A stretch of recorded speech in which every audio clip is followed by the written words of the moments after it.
Après avoir fait connaissance du groupe de copains, François, Greg, Eric, toute cette clique-là, qui m'avait fait rêver sur un premier film, que j'avais vu et que j'ai beaucoup regardé, que j'ai voulu vraiment, j'aurais aimé être à cette place-là. On a ensuite beaucoup pêché avec François, avec Eric. Ils ont passé beaucoup de temps à me prendre sous leur aile, François, Eric, à m'expliquer, à m'amener, à me faire découvrir la pêche à la mouche, qui est arrivée un petit peu par hasard. Et on a fait plusieurs voyages ensemble, en Dordogne, ça s'est bien passé, on est parti en Vienne. Voilà, on a fait des petits séjours, mais j'étais jamais parti à l'étranger faire une réelle coupure et un réel voyage pêche avec des amis.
J'ai découvert les Balkans avec mon ami JP, en fait, qui connaissait cette destination et qui m'a amené ici. Donc, quand moi je suis arrivé et que j'ai découvert ces rivières, j'avais l'impression d'écouter mon père quand il m'expliquait jadis en France les gobages, les poissons dans les rivières, que nous on n'avait pas connu ça. Et quand je suis arrivé ici, que j'ai vu le nombre de mouches sur l'eau, le nombre de poissons qu'il y avait, c'était absolument hallucinant, quoi. Et à partir de là, j'ai commencé à pêcher une rivière, 2 rivières, 3 rivières, et je suis tombé amoureux d'ici parce que j'ai l'impression que c'est 50 ans en arrière par rapport à chez nous, quoi. Ce que j'avais pas connu en France, j'ai l'impression de le connaître ici.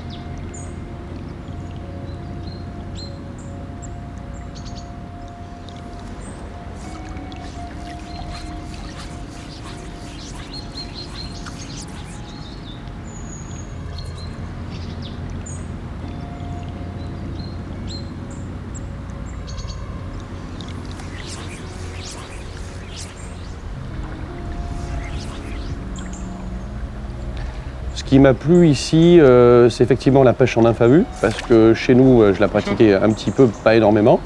Ici, on peut pratiquer la pêche en nymphe à vue, on peut également pêcher en sèche parce qu'il y a des éclosions absolument incroyables.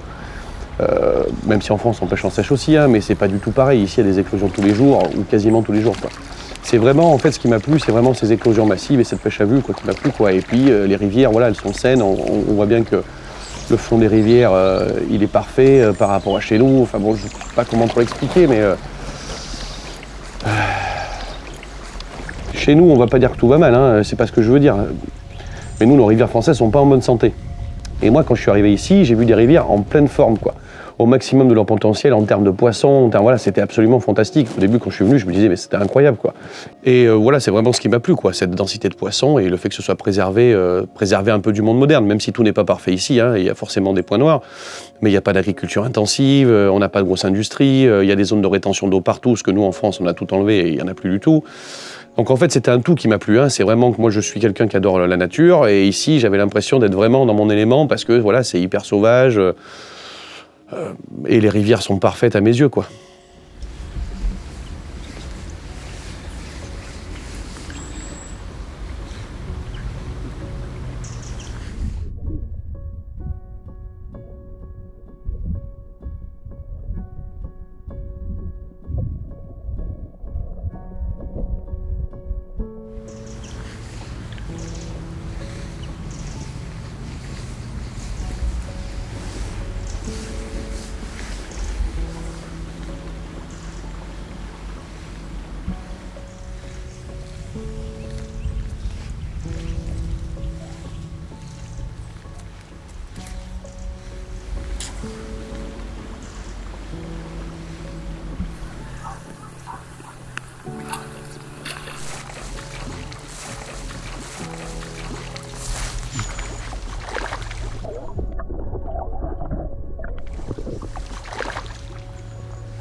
La Ripnik accueille beaucoup de monde parce qu'en fait, on peut pêcher facilement. La pêche en wading est possible partout, on peut marcher facilement dans la rivière, elle n'est pas très large.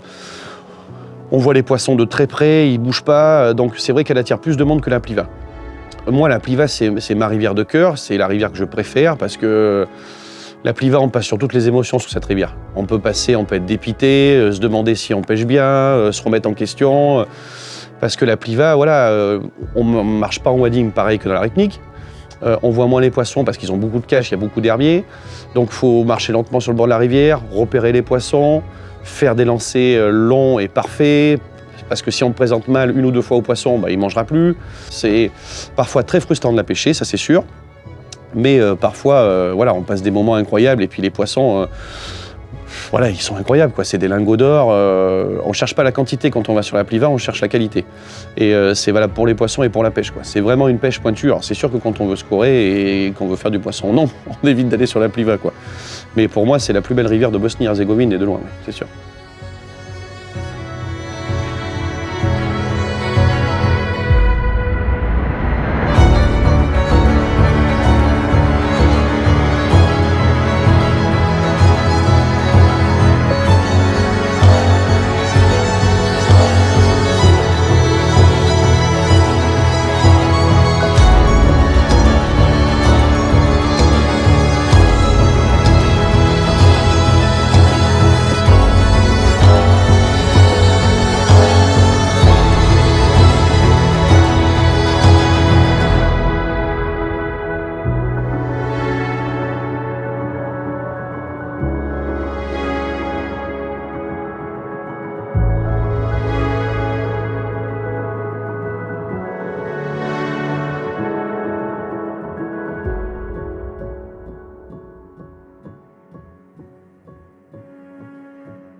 Super, bravo.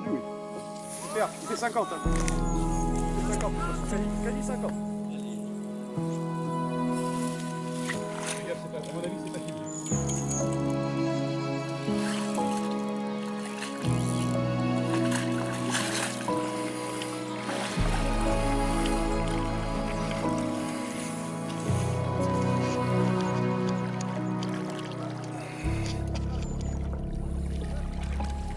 Putain!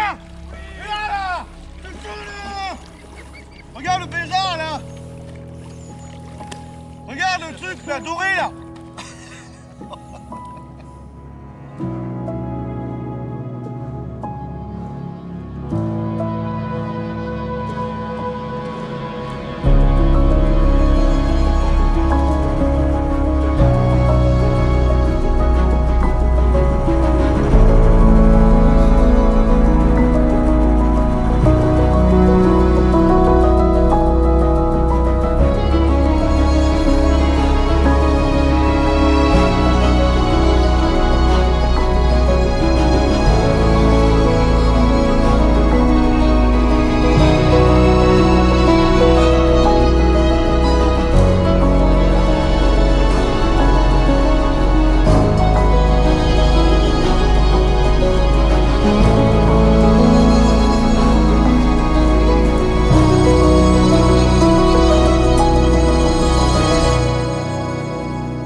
C'est vrai qu'en termes de taille de poisson, il y a une taille absolument hallucinante, puisque la taille des poissons ici, voilà, c'est 35-40 cm en taille de poisson. Moi j'explique cela parce qu'il y a une nourriture incroyable. Alors il y a des zones où il y a des petits poissons, hein, mais les petits poissons, en fait, quand il y a des gros poissons dans des zones, ils ont tendance à chasser les petits, donc les petits se retrouvent dans des petits courants, dans des zones où on les voit moins, et puis les petits poissons on les voit moins dans l'eau. Mais c'est vrai qu'il y a une taille moyenne hallucinante, quoi. Les poissons font en moyenne 40 cm, c'est sûr qu'il n'y a pas beaucoup de rivières où on peut voir ça. Mais pareil, je pense que c'est dû à la nourriture et à ce type de rivière extraordinaire. La Ripnik, quand c'était la Yougoslavie, la Ripnik n'était pas pêchée, c'était une rivière réservée uniquement aux rois. Donc c'était déjà une rivière avec des conditions hyper particulières et qui était déjà extraordinaire. Et dans l'histoire, voilà, elle a toujours abrité une densité de poissons absolument hallucinante, quoi.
Mon rêve, c'est de ramener des souvenirs à la famille.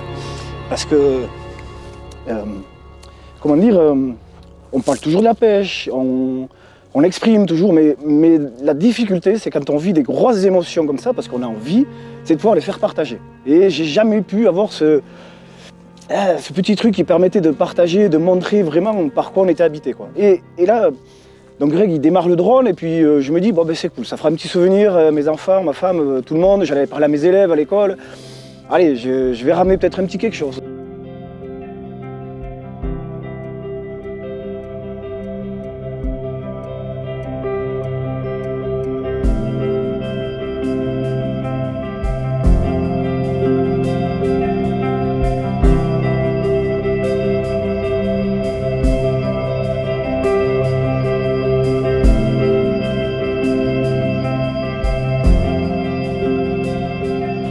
Très rapidement, je vois que c'est un beau poisson et là, je me mets dans la bulle, donc le drone, le truc, tout ce qui est à côté. Et là, dans ma tête, et j'ai pas l'épuisette, donc je fais épuisette. Je me retourne comme ça, j'ai épuisette.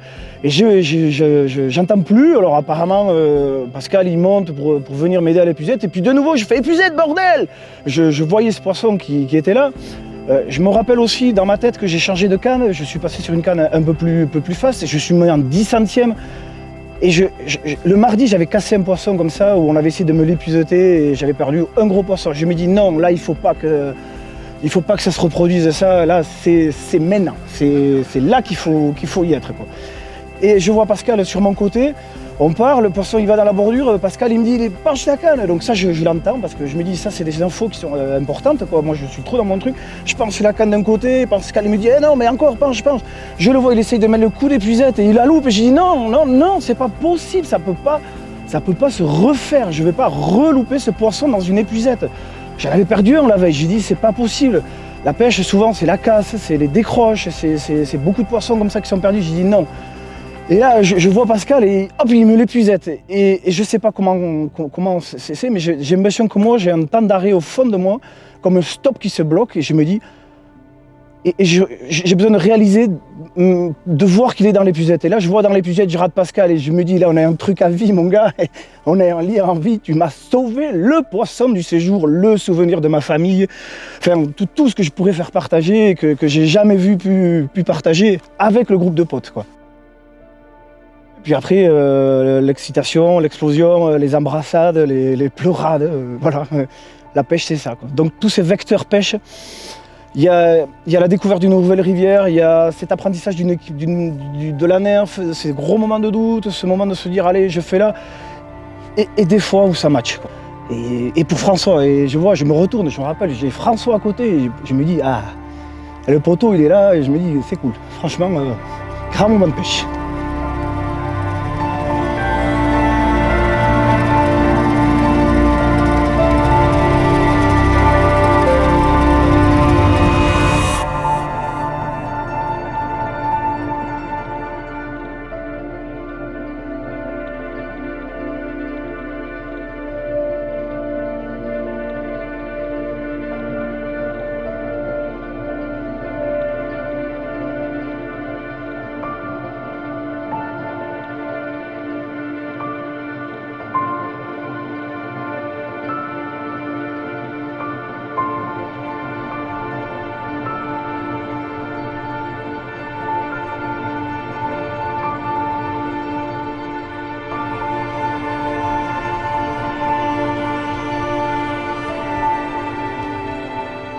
C'est vrai que moi, par rapport à vous m'avez fait connaître la pêche sur les gaves, que j'ai adoré.